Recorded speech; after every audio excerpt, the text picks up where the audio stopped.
Bom dia, boa tarde, boa noite, catequizandos. Eu me chamo Ernestina e hoje eu estarei com vocês nessa aula do Catequizando em Casa. O nosso primeiro assunto será sobre Santo Antônio. Iniciemos o nosso encontro em nome do Pai, do Filho e do Espírito Santo. Amém. Pai nosso que estais no céu, santificado seja o vosso nome. Venha a nós o vosso reino, seja feita a vossa vontade, assim na terra como no céu. O pão nosso de cada dia nos dai hoje. Perdoai as nossas ofensas, assim como nós perdoamos a quem nos tem ofendido. Não nos deixeis cair em tentação, mas livrai-nos de todo mal. Amém.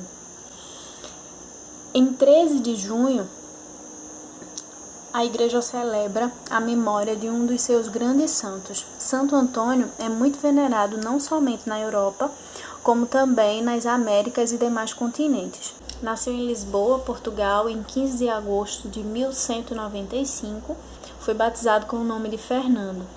Acima de tudo, pela mediocridade moral e superficialidade e a corrupção da sociedade da época, animou-se a entrar com 15 anos no mosteiro agustiniano de São Vicente, onde iniciou sua formação religiosa.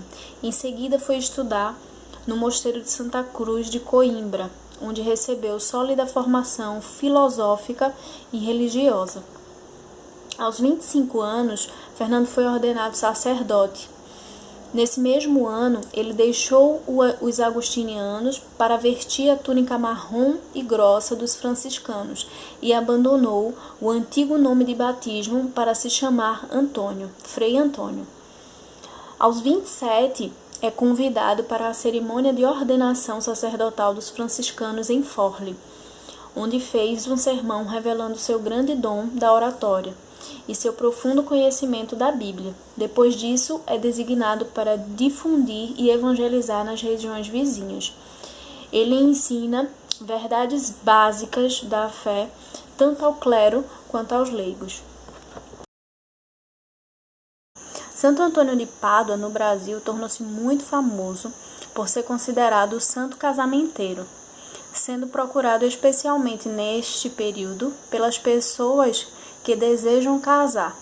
E isso se dá porque, em sua época, ele intervinha nas questões das desigualdades sociais.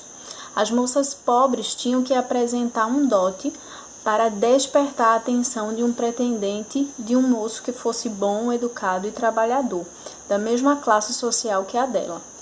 Vejamos como agia Santo Antônio, o justiceiro. Reza a lenda que certa vez em Nápoles havia uma moça cuja família não podia pagar seu dote para se casar. Desesperada, a jovem ajoelhada aos pés da imagem de Santo Antônio pediu com fé a ajuda do santo, que milagrosamente lhe entregou um bilhete e disse para procurar um determinado comerciante. O bilhete dizia que o comerciante desse à moça moedas de prata equivalente ao peso do papel. Obviamente, o homem não se importou, achando que o peso daquele bilhete era insignificante. Mas, para sua surpresa, foram necessárias 400 escudos de prata, 400 moedas, para que a balança atingisse o equilíbrio. Nesse momento, o comerciante se lembrou que outrora havia prometido 400 escudos de prata ao santo e nunca tinha pago. A jovem moça pôde assim casar-se, de acordo com o costume da época, e a partir daí Santo Antônio recebeu o apelido de casamenteiro.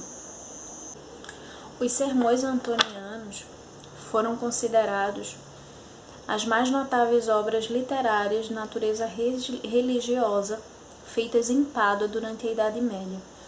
De sermão em sermão, espalhou-se a fama do que estava acontecendo em Pádua, causando um aumento contínuo de peregrinos.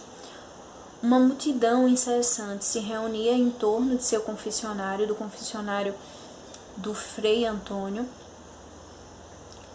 Alguns voltaram ao sacramento da confissão, declarando que uma aparição os levara à confissão e a mudar suas vidas. Muito doente, o Frei Antônio morreu numa sexta-feira 13 de junho de 1195, com 36 anos. Nesse momento, ele suspirou, murmurando: Eu vejo o meu Senhor. Um dos milagres de Santo Antônio é relatado quando o frei pregava aos hereges em Rimini, na Itália, e estes não quiseram escutar e deram-lhe as costas. Sem desanimar, Santo Antônio vai até a beira do rio e continua pregando. Momento que ocorre um milagre. Quando vários peixes se aproximam e colocam a cabeça fora d'água em ato de escuta.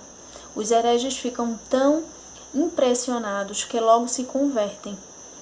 Esse milagre é citado em várias publicações, entre elas um sermão de Padre Antônio Vieira, que é considerado uma obra-prima na literatura portuguesa.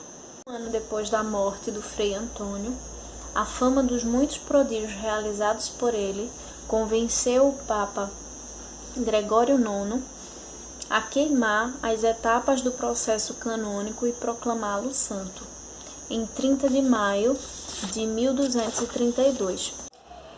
E em 1946 a Igreja o proclamou doutor da Igreja Universal, com o título de Doctor Evangelicus, Santo Antônio de Pádua, o doutor evangélico. Hoje celebramos a festa de Santo Antônio, tradicionalmente com uma trezena dedicada a ele, e a famosa distribuição do pão santo de Santo Antônio, como símbolo de proteção e bênção. Se guarda esse pão, para comer no outro ano, às vezes dentro da farinha e tudo mais, crendo, que terá uma mesa farta durante o ano todo. Santo Antônio nos ajude a anunciar, viver e testemunhar sempre o Cristo ressuscitado. Tchau, meus queridos, até a próxima.